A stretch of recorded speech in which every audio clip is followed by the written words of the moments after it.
Asiento.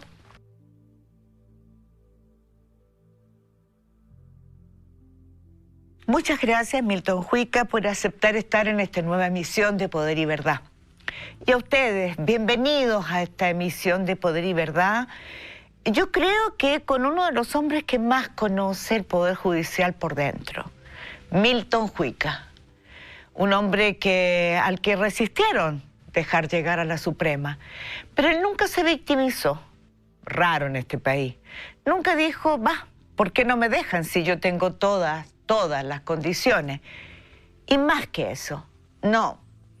Pero él sabía muy bien por qué no lo dejaban. Porque él jugó un rol estelar en el esclarecimiento de crímenes que conmovieron y estremecieron a este país, como el crimen de José Manuel Parada, Manuel Guerrero y Santiago Natino.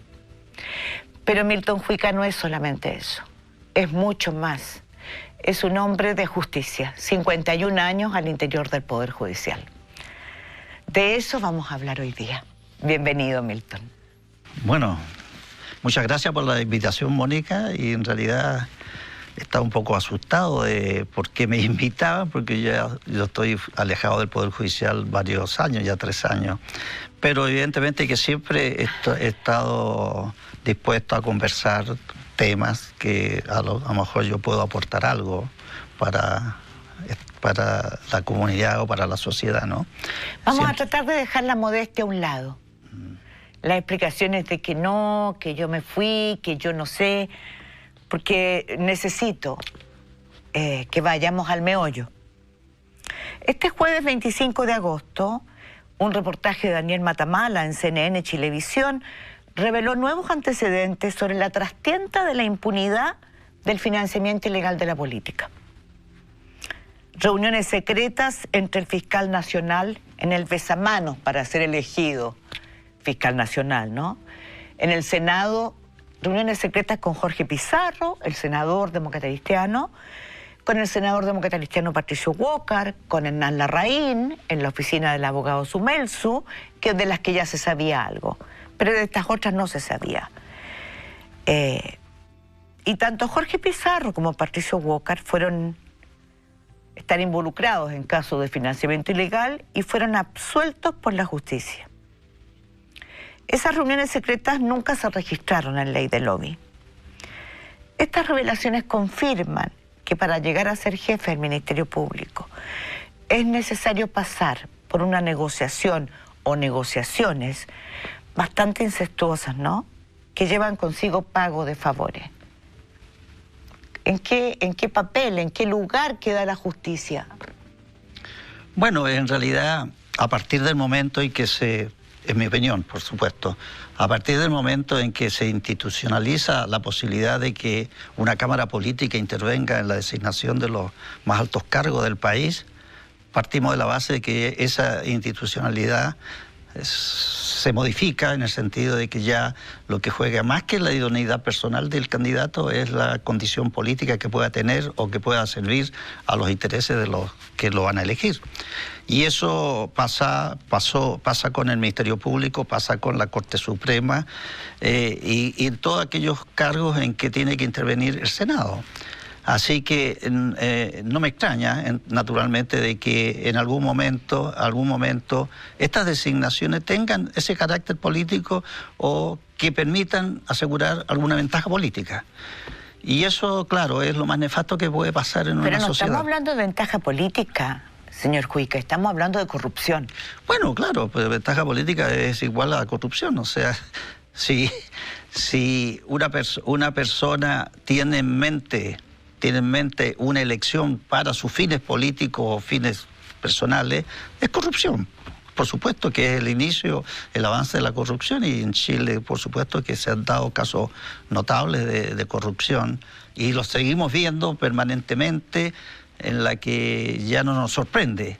Pero la justicia no hace mucho, entonces quiero decirle que esto me llevó de inmediato a un fallo que lleva su firma. Pocos días antes de conocerse la decisión del Servicio de Impuestos Internos de cerrar la puerta a investigar penalmente a otras empresas que SQM, Penta, por el financiamiento ilegal de la política, La impunidad quedó reflejada en una decisión de la Corte Suprema, o sea, fue coincidente. Fecha, 28 de marzo del 2017. Corte Suprema ratificó el fallo de la Corte de Apelaciones de Coyhaique que sobreseyó al senador Patricio Walker, acusado de recibir pago para terceros de financiamiento ilegal de la Federación de Industrias Pesqueras del Sur, FIPES, el famoso caso financiamiento ilegal de las pesqueras. Fallo dividido, 3 a favor de absolver, 2 en contra. Y yo quiero decirle que yo no había visto en un voto de minoría que lleva su firma lo siguiente. El necesario corolario de lo planteado por los recorridos, los ministros de Coyhaique que sobreseyeron al senador Walker, no es otro que la impunidad. Y de ahí la extrema gravedad del error cometido.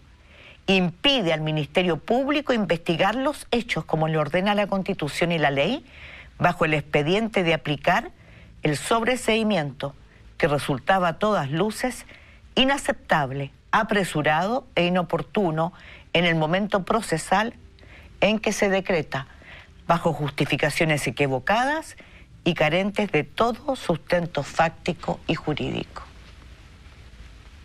¿Lo recuerda? Bueno, sí, claro.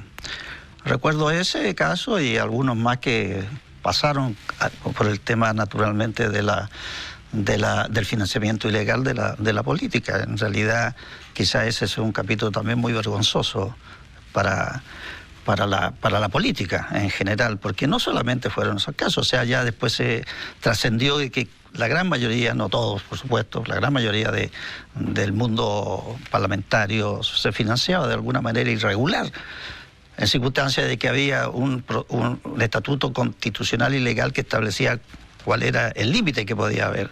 Pero además utilizar el artificio de la factura falsa es más grave todavía. Entonces, personas que pretenden ser representantes de la ciudadanía, que tengan ese nivel de corrupción, me parecía a mí altamente vergonzoso.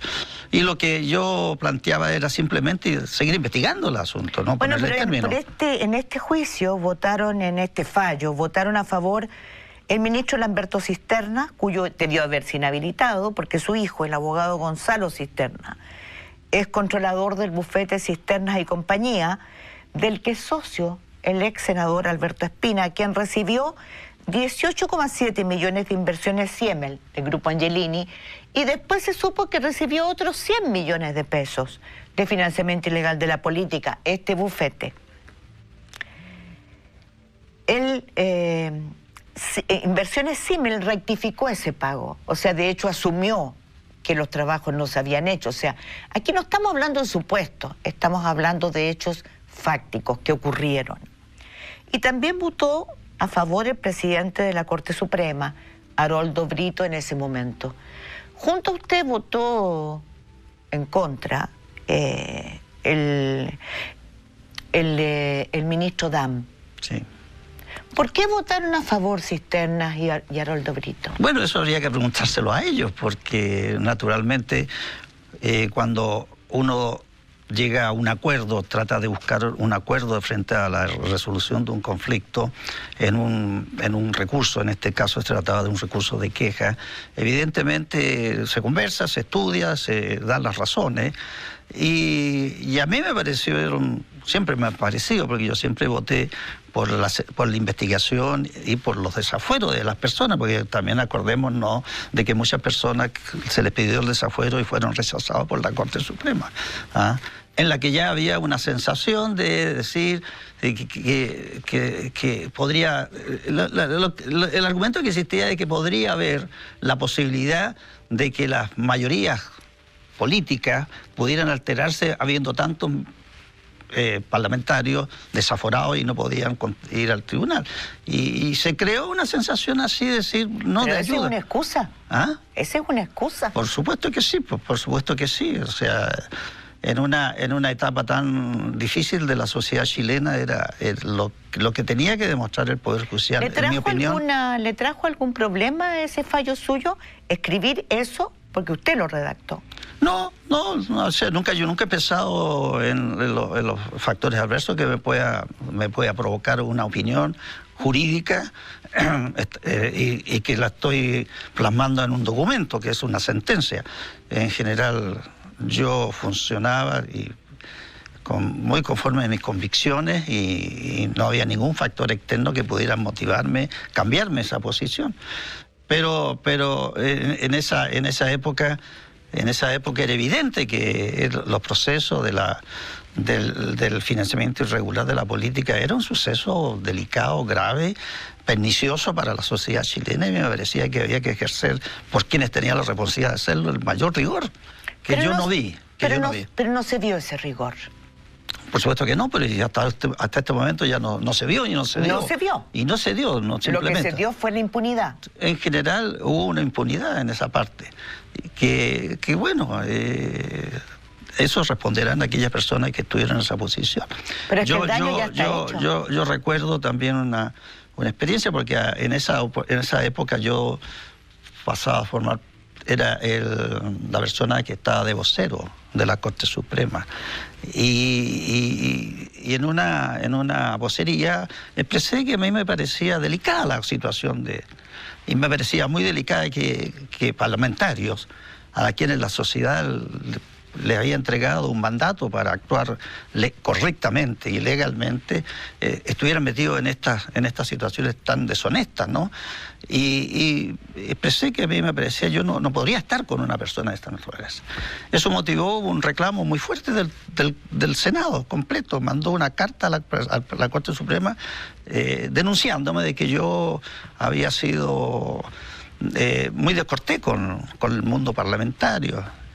Y se la mandaron al presidente, y el presidente me la mostró, y le dije, bueno, llévala al pleno, porque si me están denunciando por haber actuado de esta manera. No, es que al presidente de la Corte Suprema. El presidente de la Corte Suprema.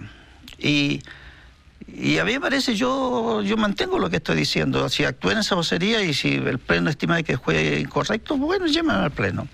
Y el presidente consultó con la persona que le mandó la carta, que era el presidente del Senado, y el presidente no dijo, si era para que ustedes sepan nomás, no lo lleven más allá. Un téngase presente. Téngase presente. Y ahí quedó la carta. Por último, el presidente me la entregó a mí, yo la tengo en mi poder, la carta del Congreso Nacional, del Senado, en que reclamaba de mi... ¿Quién era el presidente del Senado en Saldívar. ese momento? Andrés Saldívar. Andrés Saldívar. O sea, fue muy fuerte la carta que mandaba. ¿Lleva la firma de él? Sí, la firma de él. Bueno, Esto me hizo recordar que usted, cuando asumió Sebastián Piñera, usted no concurrió a saludarlo. No. ¿Por qué no fue? Porque no correspondía. En mi opinión. No correspondía porque cuando él... Usted era no había subido. Usted era presidente de la Corte Suprema, Sebastián Piñera no había asumido, había sido electo. Había sido electo y todavía no pasaba su elección por la resolución del Tribunal Electoral, el CICEL, que ratifica. Que lo proclamaba como presidente de la República. Entonces, la secretaria me dice, ¿va a ir a saludar? ¿Le puedo pedir la audiencia para ir a saludar al presidente? ¿La secretaria suya? Sí, claro, porque había ocurrido en otra oportunidad, me dijo, que el presidente iba a saludarlo a la casa y ponerse la cola con todas las personas. Me pareció, yo le dije, no voy a ir porque no corresponde. Cuando él se instale como corresponde, protocolarmente, en la moneda, voy a ir. Voy a ir a saludarlo porque ese es el protocolo y mientras tanto no voy a ir. Y eso le pareció muy mal al presidente, porque vino a hablar conmigo el ministro de Justicia de la época, a decirme que el presidente estaba molesto porque yo había dejado de cumplir una tradición republicana de ese saludo. ¿Ese ministro de Justicia era? No me acuerdo el nombre, pero lo tengo... Porque Hernán Larraín es el segundo. No, estaba hablando del Estamos hablando de la primera administración. Presidencia. Bulnes Serrano, que tenía muy buenas relaciones porque habíamos conversado previamente de qué podríamos actuar en materia de Poder Judicial, gobierno de esa época. el presidente Piñera había estado en una reunión que teníamos en la Corte Suprema antes, cuando como candidato, y había prometido muchas cosas que eran muy interesantes, cosas que no cumplió, por supuesto, posteriormente. Y me manifestó su malestar. Le dije, pero usted me habla de tradición republicana. ¿De qué república? Le dije yo, si venimos saliendo de una dictadura. No la conozco como tradición republicana. Y me lo representó también el presidente cuando fui a saludarlo. Le dije, mire, presidente, tengo muchas razones para decir por qué no vine, pero no correspondía que viniera. Bueno, ese ha sido mi carácter, a lo mejor. Bueno, después, con sorpresa, me di cuenta de que también posteriormente los otros presidentes de la Corte Suprema en la misma situación fueron a saludar al presidente. Pero a mí me parecía que no correspondía.